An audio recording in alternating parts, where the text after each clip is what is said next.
just like holograms coming out of this unified field of awareness, of consciousness that connects everything, and you can move through this with your sense of awareness. You can move through this field. You can move your point of attention through this field, and so at the moment, because my point of attention is being focused in this reality through this what I call body computer, my attention is here, and so at this point I am sitting in this chair. But if you go to a much more expanded state of awareness, where you go beyond this level of density, then you can move your point of attention from here to the other side of the room, and suddenly you're over there now. And would there still be a David Icke then? Well, the question is then, what is David Icke? David Icke is an experience that my infinite awareness is having. So, in the simplest terms, it's a point of attention.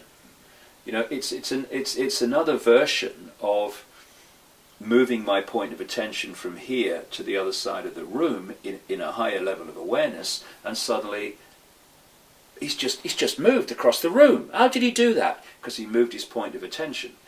And when I came into this reality, just like you and everybody else, my point of attention in my experience became, I am David Icke, born in Leicester in 1952, and you go through his story of that life, and you identify with his story.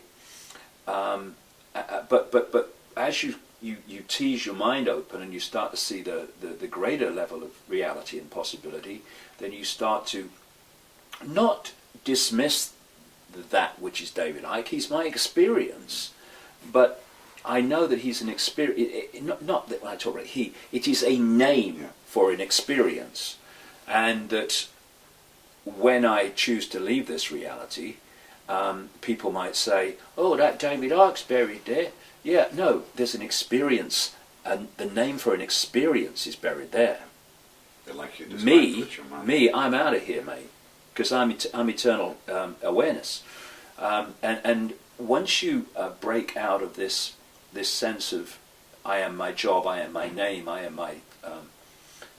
my income bracket, I am my race, and all these things, then you do start to move into a completely different level of self-perception, self-identity, and continuing the question of what would it be like, or how could it be. It's like that has moved on in a vast leap of expansion of awareness, and therefore we're in a state where we are creating what we want whenever we want it, because when you look at physical things, what are they? It's an energy field of information. That sofa is an energy field of information, just like you are, I am. That glass, it's an energy field of information.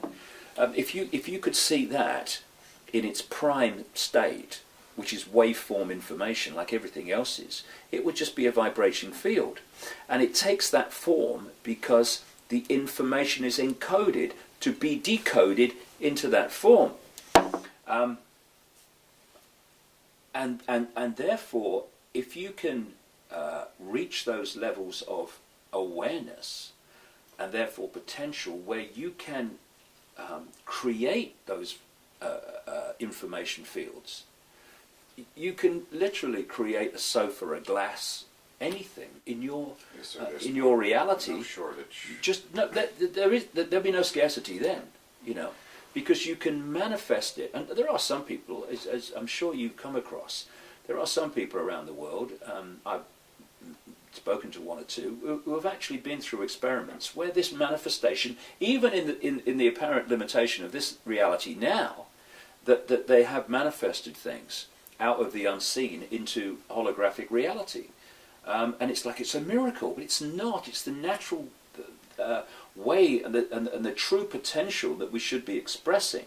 So in this world that we're talking about, that is massively beyond the level of awareness and therefore potential and for creation that we are now, then it will be one in which we are manifesting what we want when we want it. There's no need for told what we want.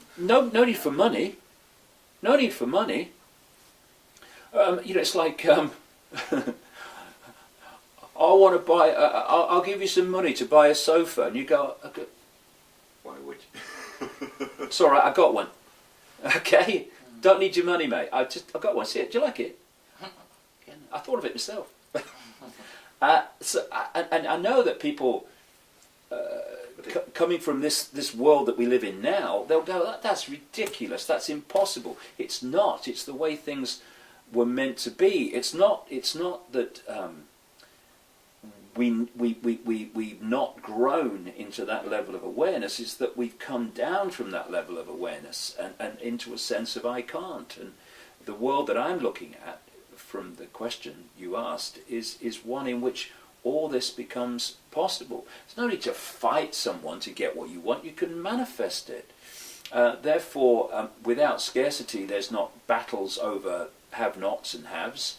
There's not people that dominate others because they've hoarded all the money.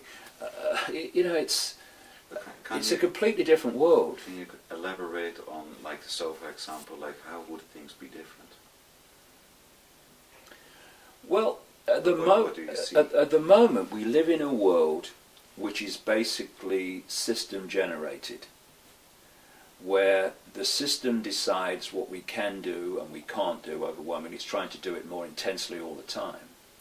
And therefore the people, if you like, are pawns of the system. That they are the manifestation, in terms of the way they live their life, of the way the system has structured this reality, so that people have to be pawns in that structure. The world that I'm looking at, it's a reverse of that. The way society is, or what we call society, is generated not from society to the people, but from individual creativity to the collective. So the collective becomes the opposite of what we have today, which is monumental uniformity. And we live in a world where uniformity has always become, it's almost become something you give someone a medal for. Yeah, you're just like all the rest of us. Well, what a bore. Yeah. You know what I mean? So once we start to access this level of expansion, which leads to a level of self-creation that we couldn't even dream about at the moment, then everybody's expressing their diversity, their uniqueness in what they create, and collectively the society becomes just an infinite explosion of variety, of diversity, of creativity, of imagination made manifest. Because I've seen over the years where when you're talking about everything being one, and we're all the same one consciousness and oneness, they go, well, that means everybody must be the same then.